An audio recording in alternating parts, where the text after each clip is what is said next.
Okay, we are now on to podcast number 4 for the chapter 11 endocrine system. And we're going to talk about the rest of the glands that make up the endocrine system and the things that they do. We're going to start with the thyroid gland, which its main job is to control your metabolism. And that is your ability to break down food, get energy, store energy where needed, get rid of waste, do all of the things that your body needs to do in order to have a sustainable amount of energy. Your thyroid does this, the control of your metabolism with two hormones called thyroxine and triiodothyronine. They're T4 and T3 for short. And they are both going to help to increase the rate at which cells release energy from carbohydrates. So they're going to make the entire process of cellular respiration occur faster.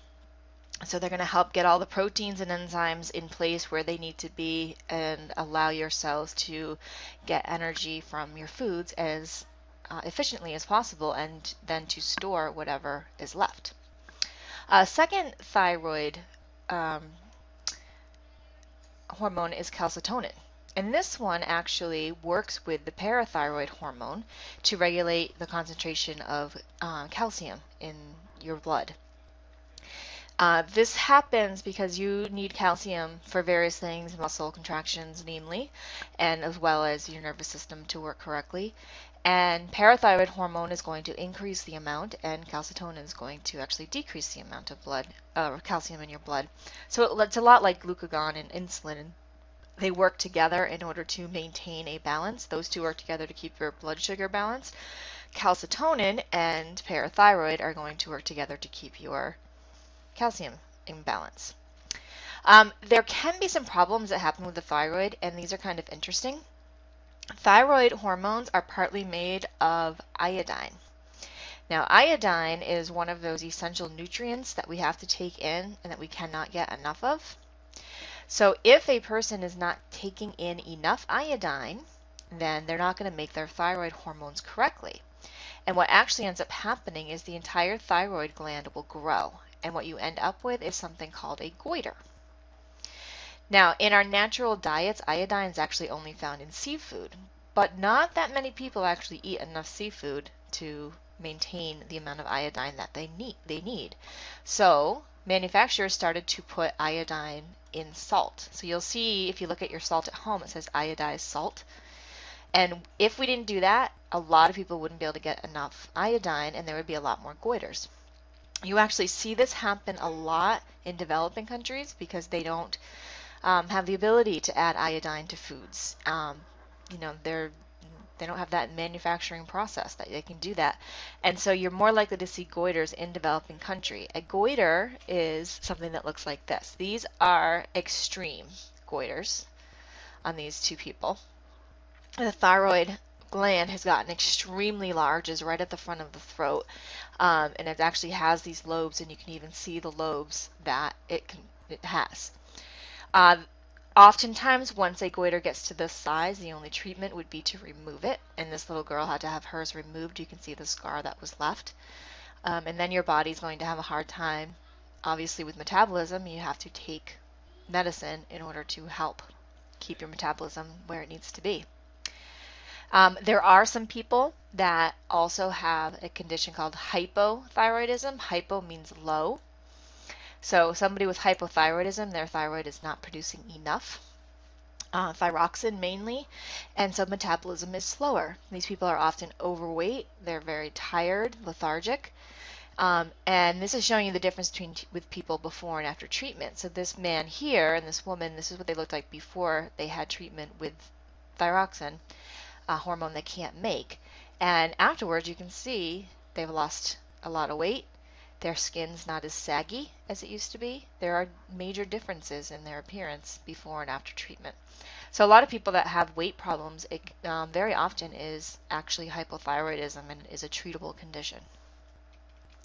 The opposite of this is hyperthyroidism, and it's also called Graves' disease, and that's where the thyroid is going to get a little bit too big, not huge, not goiter size, but big, and you end up producing too much of thyroxine, and that makes your metabolism go very, very, very fast. So these people often have a lot of energy. They are skinnier, because their metabolism is a lot faster. And one of the key signs of this is this bugging out of the eyes, the bulging eyes. I actually had a teacher in 6th grade that had this. She had these big bulging eyes like this. Just always looked like she was surprised. That's a sign of hyperthyroidism.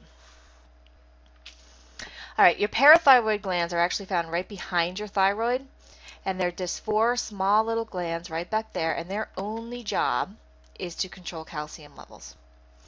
They also can help with phosphorus levels, but their main thing is you will store calcium and phosphorus in your bones, in your skeleton.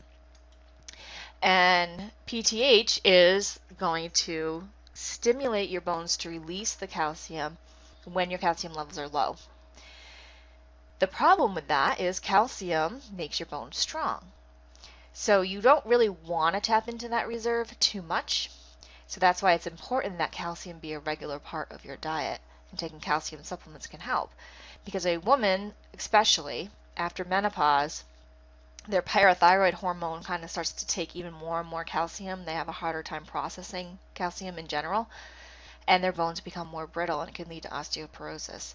That's why the elderly are more likely to break bones as well. That happens in all of the older people because they can't use and store calcium as efficiently. So the recommendation is that you try to store as much when you're young, so when you get older, you have plenty of stores in your bones, and your bones will not become weaker as you age.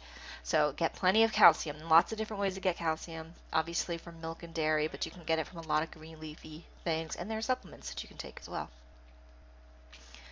All right, your adrenal glands. Your adrenal glands are located right at the top of your kidneys, these little kind of pyramid-shaped glands right at the top.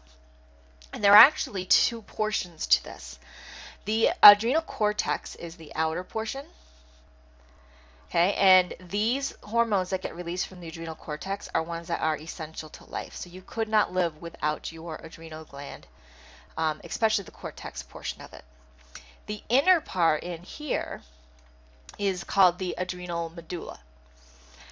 Cortex means outside, medulla means inside, okay? And these ones are not necessarily essential to life, but they are going to help you to survive certain situations. So we talked about the fight or flight response. That's your adrenal medulla that is helping to control that. So let's take a look at these. In the medulla, it's epinephrine and norepinephrine. We also have referred to these as adrenaline in the previous podcast. Okay, these are going to do all those things when you have to worry about, you feel threatened or you're nervous or whatever. You increase heart rate, breathing rate, elevate your blood pressure, the fight or flight response. That's what we're talking about. You also, sometimes people that have severe allergies will carry injectors of norepinephrine and epinephrine, adrenaline, and they can actually get an injection if they're having a severe allergy attack. Like somebody who's allergic to bees will often carry these EpiPens around. And they're called EpiPens because they're epinephrine. The adrenal cortex is the one, though, these are things that you have to be able to make in order to keep your body working normally. Aldosterone is going to help the kidneys to conserve sodium. Okay, and sodium is very important, remember, in your nervous system functioning. And excrete potassium, also very, very important with your nervous system. And it's also going to help maintain blood pressure. So we talked about how your pituitary gland releases a hormone that's going to help preserve water or conserve water or regulate water balance through the kidneys. Okay, the aldosterone is going to work directly with that and help to make sure that the right amount of sodium potassium is in your blood. Cortisol is a glucocorticoid, and that's going to help to keep blood glucose levels stable. So it's going to work with the insulin and the glucagon that we talked about before. And we're going to keep your blood sugar levels, that should be glucagon, there you go. That's going to keep your blood sugar levels stable. And remember, that's really important because if your sugar levels get out of whack, you can have all sorts of problems that can occur, especially in terms of diabetes. There are also sex hormones that are released from the adrenal cortex. The androgens are the male ones, like testosterone. and the estrogens are the females, estrogen, progesterone. These are things that can get released from your adrenal sex hormones, and then they will work with your gonads, your ovaries, or your testes in order to help you to make your sperm and egg. Okay, and then there's a couple other little endocrine glands that we can talk about. The pineal gland is actually up inside of your brain, behind your thalamus, and it is going to release a hormone called melatonin. And this is important for your circadian rhythms. So basically, this is why we get tired when it's dark, and we wake up when it's light. That's the general normal rhythm for people. In the evening, as it starts to get darker, you start to release more melatonin, and that makes you more sleepy. As you're sleeping, you start to release less and less melatonin, and you eventually will wake up. That's why it's hard for people to have to work like the graveyard shift, because it goes against their circadian rhythm. It's not what their body wants to do. Now, this is a very common one where people do not release their melatonin correctly.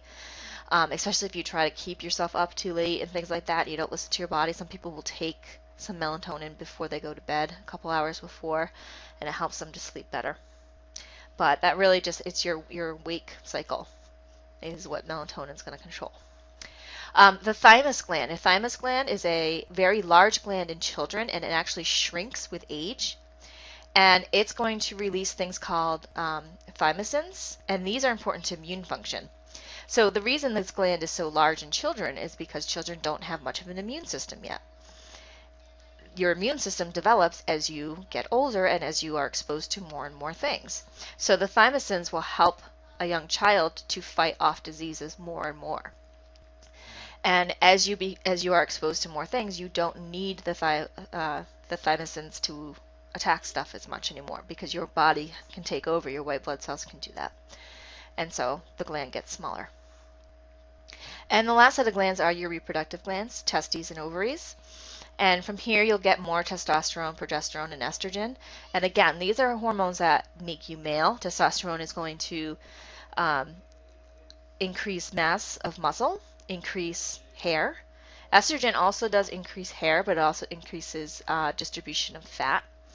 So testosterone is only in males, and estrogen is only in females.